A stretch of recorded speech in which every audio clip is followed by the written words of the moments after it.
Variações na reta orçamentária. Então, variações na reta orçamentária, vamos ver o que significa isso no vídeo de hoje. Eu estou construindo uma playlist aqui no canal sobre microeconomia. O livro texto base que eu estou utilizando é este daqui, Princípios Básicos do Varian.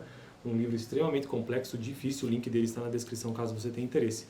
Foi um dos livros que a professora utilizou quando eu cursei essa disciplina de microeconomia, que é uma disciplina extremamente importante na faculdade de economia. São 2 semestres normalmente, micro 1 e micro 2, ou então micro o ano todo. E aí nós usamos este livro como um deles, mas foi um livro secundário, de tão mais complexo a professora preferiu não usar. É a disciplina mais difícil, na minha opinião, da faculdade de economia. Se não for a mais, é uma delas, porque é bastante matemática envolvida, bastante cálculo, tanto que o meu propósito aqui no canal não é trazer, não tenho esse objetivo de trazer esses cálculos matemáticos, eu nem sou matemático para isso e nem tenho capacidade para isso, mas apenas a perspectiva um pouco mais teórica sobre isso. Estou no capítulo 2 atualmente, que trata sobre a restrição orçamentária.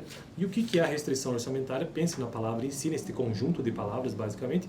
Restrição é aquilo que está restrito, e orçamento e orçamentário é aquilo que é o orçamento em si, é o que você tem. Então, toda pessoa, todo consumidor, toda demanda, ela tem, ou vamos pensar aqui em termos de consumo mesmo, ela tem o quê? Um orçamento. Eu tenho um orçamento, você tem um orçamento, todo mundo tem um orçamento, e nós temos restrições do orçamento, não é ilimitado.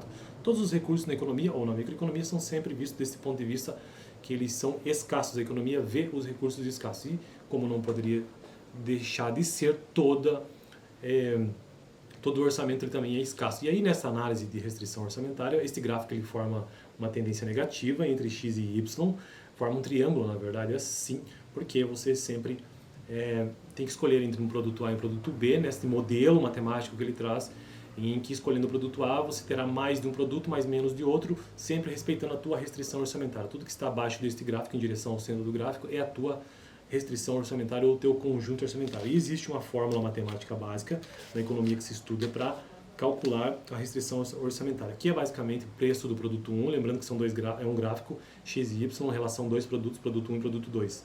Então, a função básica da restrição orçamentária é a seguinte: preço do produto 1 multiplicado pela quantidade do produto 1 mais preço do produto 2 multiplicado pela quantidade do produto 1, e isso tem que ser igual à quantidade total de renda, né? Ou M na fórmula, o orçamento em si. Então esta é a função, beleza? Então vamos ao vídeo de hoje, que é variações na reta orçamentária, essas variações que acontecem. São apenas 3 parágrafos curtos e eu acho que vai dar boa, o vídeo não vai ficar tão extenso. No próximo capítulo, que é o qual, já estou inclusive acabando o capítulo 2, né?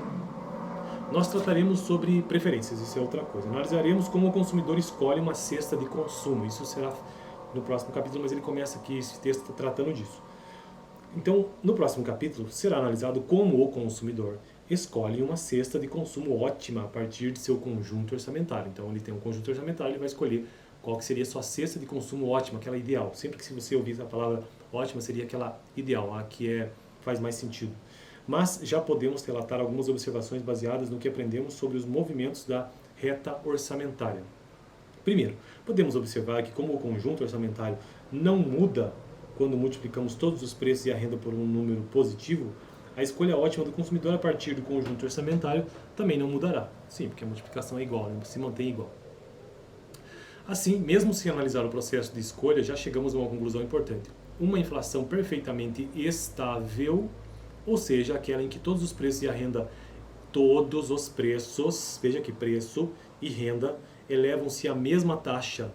Então, isso aqui temos que pensar em economia, que a economia são muitas variáveis, e uma delas é a inflação. A inflação é o aumento generalizado dos preços. Então, o que ele está nos dizendo aqui é que, uma vez que se existe uma inflação perfeita, ou seja, os preços aumentam na mesma medida que a renda, ou seja, aquela em que todos os preços e a renda elevam-se à mesma taxa, isso não altera o conjunto orçamentário de ninguém. Então, o cara que consegue comprar, tem um conjunto orçamentário, ele pode comprar X produtos com aquela renda. Se essa inflação for perfeitamente estável, então isso não altera este conjunto orçamentário de ninguém. E, portanto, também não pode alterar a escolha ótima. A escolha ótima, que pode existir, nós vamos tratar isso no próximo capítulo, não será alterada se os preços estiverem subindo na mesma medida que a renda, beleza? Isso é chamado de inflação perfeitamente estável. Em segundo lugar, podemos fazer algumas afirmações sobre o estado de prosperidade do consumidor em diferentes níveis de preço e de renda. Suponhamos que a renda do consumidor aumente e que todos os preços permaneçam os mesmos. Então a renda aumentou e os preços se mantiveram. A renda aumentou não pela inflação, mas simplesmente por emprego ou por maior capacidade.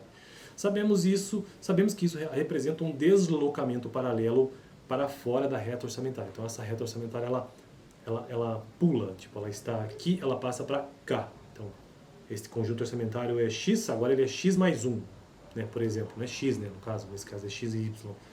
Assim, todas as cestas que o consumidor consumia no nível baixo de renda constitui também uma escolha possível no nível mais alto de renda. Então continua sendo a mesma. Então o consumidor deverá estar mais próspero no nível mais alto de renda do que no nível mais baixo, uma vez que ele pode escolher todas as cestas disponíveis anteriormente, além de algumas outras. Claro, porque o seu conjunto orçamentário agora se deslocou, ele está maior. Do mesmo modo, se um preço baixa quando os outros não se alteram, então a renda é a mesma, mas o preço baixou. O consumidor tem de estar tão próspero quanto antes. Essa observação simples será bastante útil mais tarde. Então aqui é basicamente um vídeo tratando sobre essas variações na reta orçamentária. No próximo vídeo farei um breve resumo de todo o capítulo 2 sobre restrição orçamentária antes de avançar para o capítulo 3. Eu estou construindo uma playlist de microeconomia aqui no canal. Eu reconheço que isso é um assunto difícil e que tento tratar do melhor jeito possível. Eu não consigo editar os vídeos, né? Mas apenas trazendo esses comentários aqui. No próximo, então, farei um resumo e acompanhe aqui no canal. Toda quarta-feira tem um vídeo sobre microeconomia, que nada mais é uma das grandes áreas da economia, juntamente com macroeconomia, que se preocupa em estudar o que determina o preço, enfim, várias informações, várias variáveis sobre as relações que existem entre famílias, pessoas e empresas, basicamente, na microeconomia. Está pensando em economia lá na base, que são as pessoas, que são as empresas.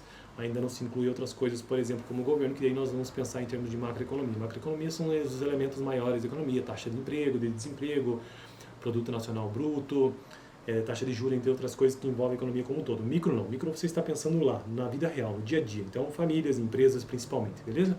E suas relações na economia de mercado, nesse caso. Valeu, até o próximo vídeo.